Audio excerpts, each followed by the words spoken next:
Vou começar bem do começo mesmo. Acho que a escalação do técnico Felipe Luiz foi certeira. Eu só faria uma mudança, começaria com o Matheus Gonçalves. Repito o que eu falei antes do jogo, acho que esse jogador vem merecendo uma minutagem aí, e ele novamente ficou no banco de reservas como opção, acabou entrando no segundo tempo, mas eu acho que ele merecia um pouco mais de minutos em campo. Mesmo sendo reserva, ele já poderia ter entrado antes do momento que ele entrou, no lugar do Michael. E aí eu já vou começar a minha análise em cima do jogo. A gente tem dois viés para analisar o Flamengo diante do Botafogo da Paraíba. Eu vou começar pelo viés bem positivo, porque novamente Felipe Luiz mostrou que ele treina muito bem a equipe dele. Ontem a gente pôde ver um time reserva. Ontem era um time reserva. Matheus Cunha, Varela, Danilo, João Vitor ganhando oportunidade. Eu vou explicar já por que o João Vitor jogou e não o Cleiton, o Ayrton Lucas. Time reserva. Porém, mesmo com o time reserva, o Flamengo mostrou as mesmas características que mostra quando entra com o time titular. Uma marcação sob pressão, uma transição rápida. É óbvio que quando ele não tem ao mesmo tempo Gerson, De La Cruz e Arrascaeta, ele perde a criação no meio de campo, e por conta disso ele começa a equipe no esquema tático de 4-2-4, 4 atacantes, um esquema que ele já usou em outros momentos e usou diante do Botafogo da Paraíba justamente por conta disso, porque ele não tinha os 3 jogadores que conseguem fazer o meio de campo armar as jogadas. Repito, Arrascaeta o principal deles, o De La Cruz e obviamente o Gerson. Quando ele não tem esses 3 jogadores ao mesmo tempo, fica extremamente complicado ele ter um meio campo criativo, e por conta disso ele começa o jogo, repito, no esquema 4-2-4. E aí o Flamengo foi muito melhor. Se a gente analisar o mapa de calor da partida, o mapa de calor do Flamengo é na área do Botafogo da Paraíba. E a postura do Botafogo da Paraíba foi aquela que eu já imaginava mesmo, uma postura extremamente defensiva, jogando para sobreviver e ter um resquício de esperança para o jogo da volta no Maracanã. Esse foi o jogo do Botafogo da Paraíba. E aí vou entrar num viés negativo na análise da partida do Flamengo. O Flamengo mostrando o mesmo problema de quando Pedro não está em campo. O Flamengo não é letal. É incrível a quantidade de oportunidades que o Flamengo cria e não consegue converter. E aí a minha crítica ao Michael. Gente, o Michael perdeu um gol ontem inacreditável. Eu até fiz uma publicação nas minhas outras redes sociais criticando o Michael, porque depois, na zona mista, ele vai jogar indireta para jornalista, vai criticar jornalista que o critica falando, é muito fácil falar fora de campo. Claro que é fácil falar fora de campo. É a mesma coisa que o Michael me criticar pelo que eu faço aqui no canal, pelo que eu faço na frente das câmeras, e virar para ele e falar assim, Michael, é muito fácil falar, você não sabe fazer isso, é muito fácil falar fora das câmeras. Eu não posso falar isso do Michael. Eu sou jornalista, ele é jogador. Eu sou jornalista e eu analiso a partida dele. E a partida dele ontem foi ridícula, patética. Um atacante que custa mais de 1 milhão aos cofres do Flamengo não pode perder a quantidade de gols que ele perdeu, e o gol inacreditável. Sem goleiro, gente. Sem goleiro. E na boa, Michael, você pode ir na zona mista, reclamar das críticas. Eu faria aquele gol. Para ser bem sincero, eu faria aquele gol. Um atacante perdeu um gol daquele na frente do gol e sem goleiro. Era só escolher onde botar a bola. O cara vai lá e me perde. E eu faço essa crítica ao Michael porque não é o primeiro jogo que ele comete essa quantidade de erros de finalização, e pelo visto não será o último. E na boa, ele é assim desde a primeira passagem dele pelo Flamengo.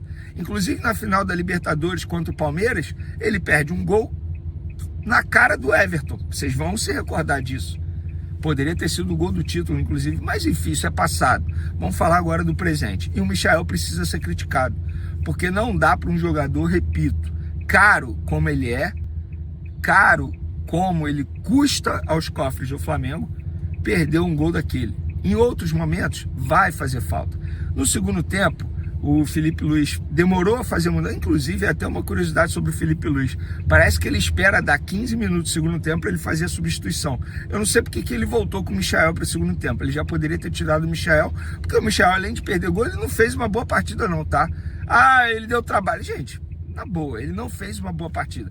Por falar nisso, o Bruno Henrique é outro também, que não fez uma outra boa partida. Vem caindo de produção, não sei se é por conta do ocorrido fora das 4 linhas, que ele está sendo investigado pela Polícia Federal por suposto envolvimento e levar cartão amarelo para beneficiar algumas pessoas, familiares dele. Não sei se é por conta disso. Coincidentemente, depois que isso veio à tona, ele caiu sim de produção, mas eu não vou ser leviano e dizer que é por causa disso. Fato é que ele caiu de produção e ele precisa ser questionado, sim. O Felipe Luiz vive o defendendo em entrevista coletiva, dizendo: ah, mas ele é um jogador importante. Beleza, ele pode ser um jogador extremamente importante, taticamente falando. Agora, individualmente falando, ele está indo muito mal mesmo. Tanto é que depois que o Juninho entrou no segundo tempo, o time melhorou. Por quê? Porque o Juninho fez aquilo que o Felipe Luiz pediu a ele. A intensidade. Para ser bem sincero, cara, individualmente falando assim, eu não gostei de vários jogadores, mas eu gostei do Gonzalo Plata. O Gonzalo Plata é um jogador que eu acho que pode incomodar, entre aspas, a cabeça do Felipe Luiz e brigar por uma titularidade na equipe do Flamengo, porque é um jogador que tem sido extremamente regular e de maneira positiva nas atuações. E aí o segundo tempo foi o mesmo cenário, Flamengo pressionando, finalizando, não conseguindo converter. Eis que no finalzinho do jogo, o Joshua, como você preferir, o garoto, 17 anos, fazendo a estreia dele pelo time profissional do Flamengo, aproveitou a oportunidade e conseguiu botar a bola na rede. E assim, é emocionante porque eu postei até esse vídeo lá nas minhas outras redes sociais, os familiares comemorando bastante a estreia dele com um gol sensacional.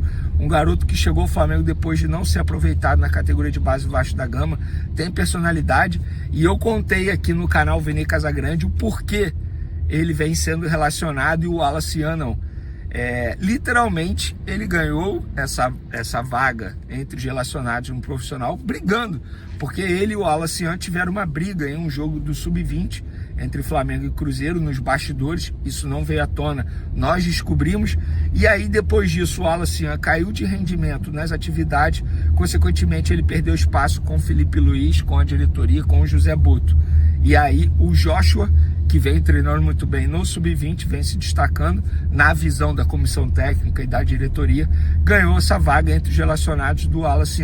E eis que ele entra, aproveita a oportunidade e consegue dar uma vitória ao Flamengo, vitória extremamente importante, que de certa forma dá um alívio ao torcedor rubro-negro que compareceu ao estádio Castelão, inclusive uma bonita festa dos rubro-negros. Parabéns a todos os rubro-negros de São Luís, fizeram uma bonita festa do início ao fim.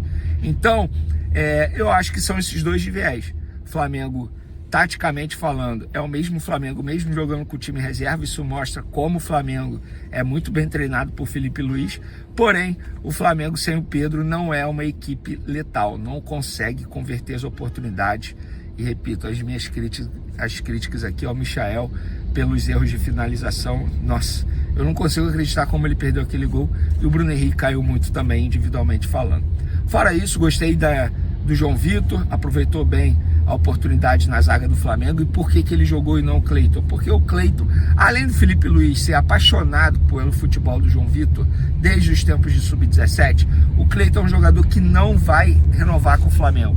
Ele já avisou, os empresários já avisaram que ele não vai renovar o vínculo dele. É um jogador que perdeu espaço com o Felipe Luiz e hoje é a última opção no setor defensivo do Flamengo.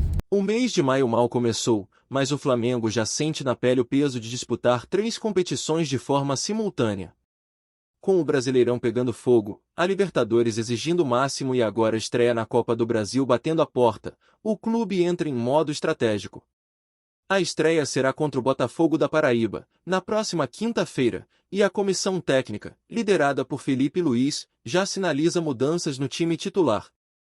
Depois de uma maratona pesada de jogos, o foco agora é preservar as peças-chave do elenco sem perder competitividade.